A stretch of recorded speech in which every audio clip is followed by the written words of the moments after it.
Hello friends, మీరు చూస్తున్నారు daily deals heaven channel. ఈరోజు డీల్ ఆఫ్ ది డే ఏంటంటే Lenovo Idea tab plus with pen. ఈ tab మీకు పెన్ సపోర్ట్తో కూడా వస్తుంది.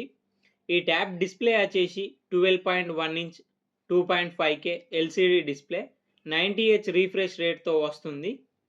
సౌండ్ విషయానికి వస్తే quad speakers with Dolby Atmos సపోర్ట్తో వస్తున్నాయి. బ్యాటరీ విషయానికి వస్తే 10,200 mAh battery 45 watts fast charging సపోర్ట్తో వస్తుంది. ప్రాసెసర్ వచ్చేసి మీడియాటెక్ డైమెన్సిటీ 6400 ప్రాసెసర్ మీద రన్ అవుతుంది. 12GB RAM 256GB storage. ఈ ట్యాబ్ ప్రైస్ వచ్చేసి 27,999 రూపాయలకి వస్తుంది. బ్యాంక్ ఆఫర్ ఉంది. బ్యాంక్ ఆఫర్ వచ్చేసి ఐసిఐసిఐ బ్యాంక్ క్రెడిట్ కార్డ్ మీద 1,500 రూపాయలు డిస్కౌంట్ ఇస్తున్నారు. అలాగే 1000 రూపాయల కూపాన్ ఇస్తున్నారు. డిస్కౌంట్ ప్రైస్ తీసేస్తే మీకు ఈ ట్యాబ్ వచ్చేసి 25,499 రూపాయలకి వస్తుంది. చెక్ చేయండి. లింకు నేను బయోలో ఇస్తాను, అక్కడ నుంచి చెక్ చేయండి. మరెన్నో డీల్స్ కోసం ఛానల్ని ప్లీజ్ సబ్స్క్రైబ్ చేసుకోండి, లైక్ చేయండి ఫ్రెండ్స్.